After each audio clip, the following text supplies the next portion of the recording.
എല്ലാ മലയാളികൾക്കും നല്ല നമസ്കാരം. ഇന്ന് 2025 ജനുവരി 7-ാം തീയതി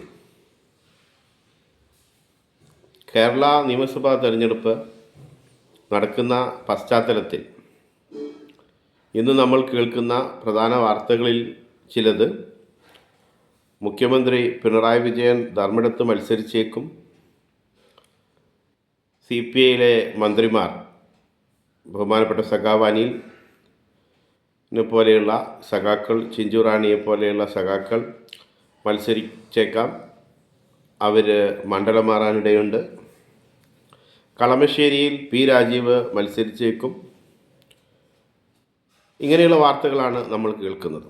ഈ പശ്ചാത്തലത്തിൽ ഒരു ഇൻകംബൻറ്റ് ഗവൺമെൻറ് 10 വർഷം പൂർത്തിയാക്കുന്ന ഒരു ഘട്ടത്തിൽ സാധാരണ രീതിയിൽ ജനാധിപത്യവാദികളായ ആളുകൾ ഒരു ഭരണമാറ്റം ആഗ്രഹിക്കും. അത് എന്തെങ്കിലും ഒരു രാഷ്ട്രീയ നിലപാടുള്ളത് കൊണ്ടോ അല്ലെങ്കിൽ നിലവിലുള്ള ഗവൺമെൻറ്റിന് നയിക്കുന്ന പാർട്ടിയോട് ഏതെങ്കിലും തരത്തിലുള്ള അഭിപ്രായ വ്യത്യാസങ്ങൾ ഉണ്ടാകാതെ തന്നെ ഒരു അഭിപ്രായ വ്യത്യാസവും ഇല്ലാതിരിക്കെ തന്നെ അങ്ങനെ ഒരു ജനാധിപത്യവാദിയായ ആൾ ആഗ്രഹിച്ചേക്കാം. ഒരു ഇൻകംബൻറ്റ് ഗവൺമെൻറ് 10 ഇയേഴ്സൊക്കെ കംപ്ലീറ്റ് ചെയ്യുമ്പോൾ ഒരു മാറ്റം ആവശ്യമാണ് എന്ന് ചിന്തിക്കാം.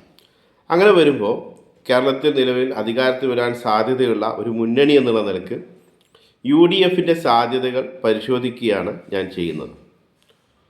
അപ്പം അതിന് നമ്മൾ 2016 നിയമസഭാ തെരഞ്ഞെടുപ്പ് നടന്നപ്പോൾ 2021 മികച്ച പ്രകടനം UDFന് കാഴ്ചവെക്കാൻ കഴിഞ്ഞിരുന്നു.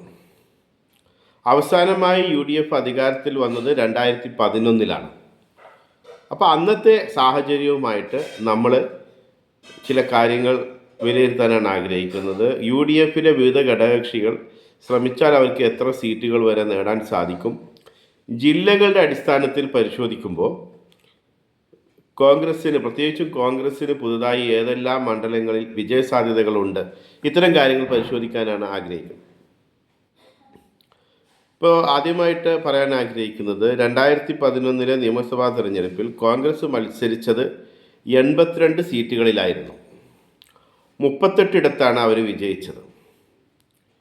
പിന്നീട് നെയ്യാറ്റിൻകരയിൽ ഉപതെരഞ്ഞെടുപ്പ് നടക്കുകയും ശെൽവരാജ് കോൺഗ്രസ് ചേരുകയൊക്കെ ചെയ്തപ്പോൾ അത് ഒരു അംഗം കൂടി.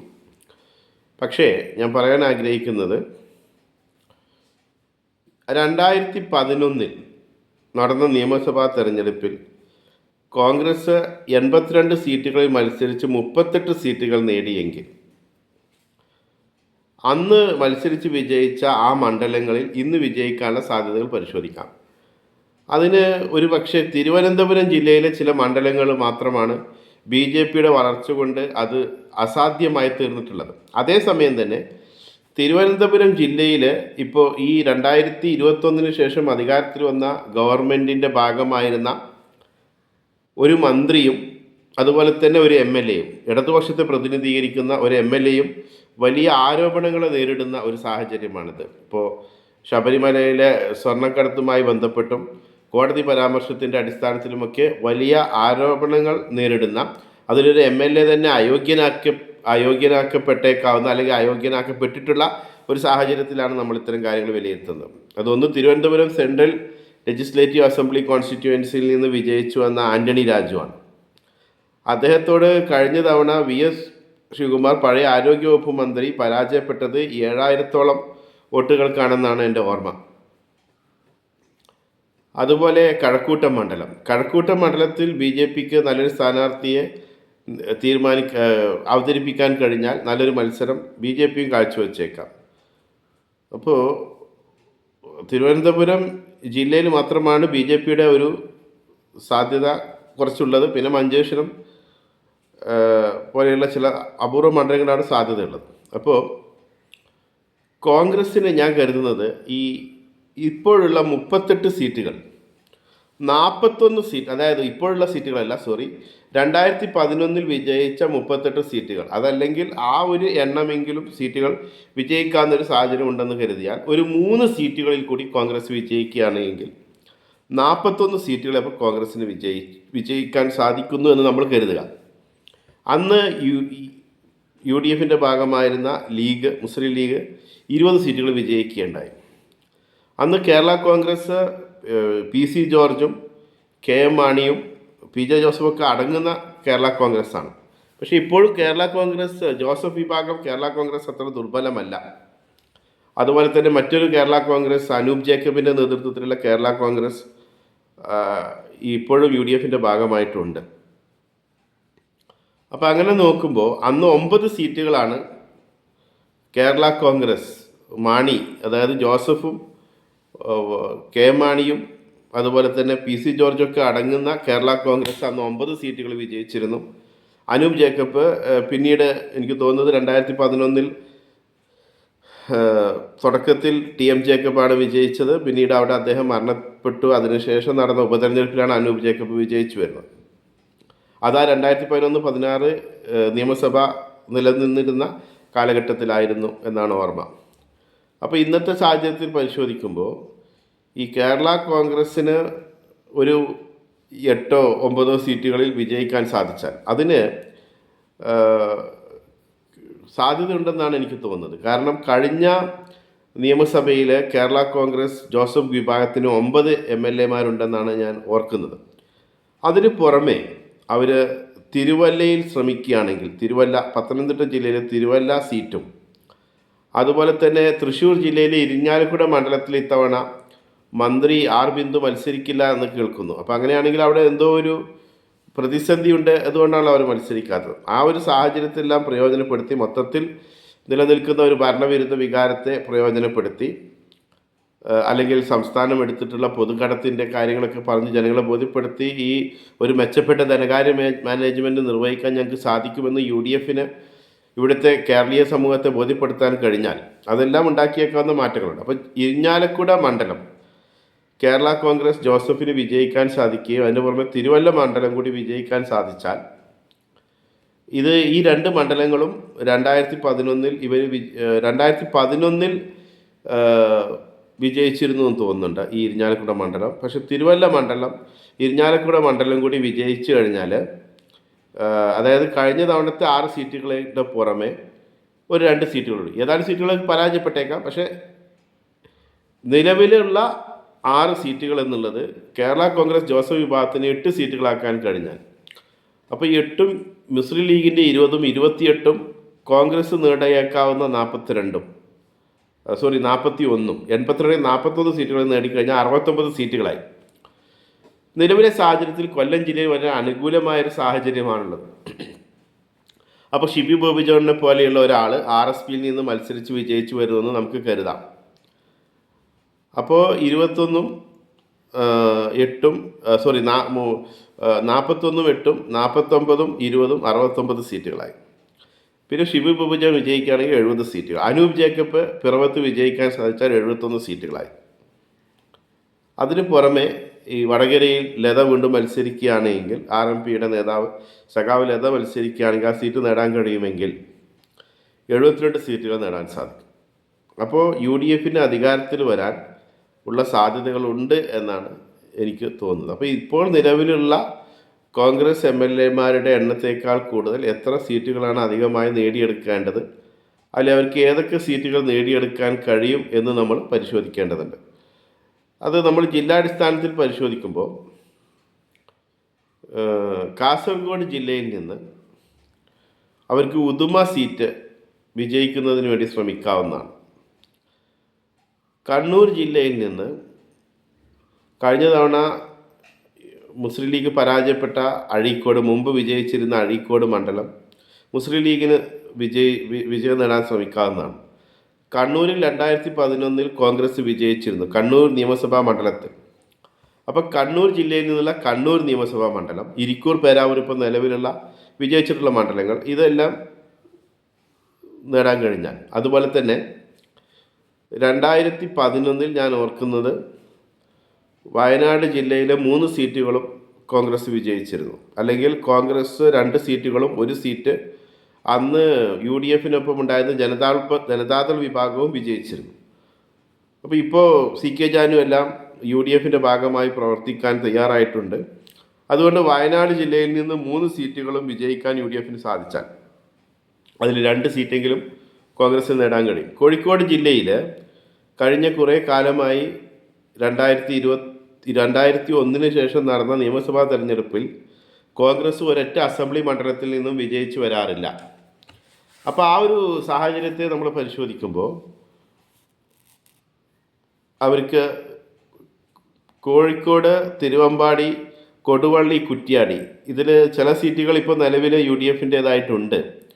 എന്നാൽ അതല്ലാത്ത സീറ്റുകൾ ഇപ്പോൾ വടകര, കോഴിക്കോട് സൗത്ത്, തിരുവമ്പാടി, കൊടുവള്ളി, കുറ്റ്യാടി, പേരാമ്പ്ര പോലെയുള്ള ചില മണ്ഡലങ്ങളിൽ വിജയിക്കാൻ വേണ്ടി കോൺഗ്രസിനും UDFിലെ ഘടകകക്ഷികൾക്കും കോഴിക്കോട് ജില്ലയിൽ നിന്ന് ശ്രമിക്കാവുന്നതാണ്.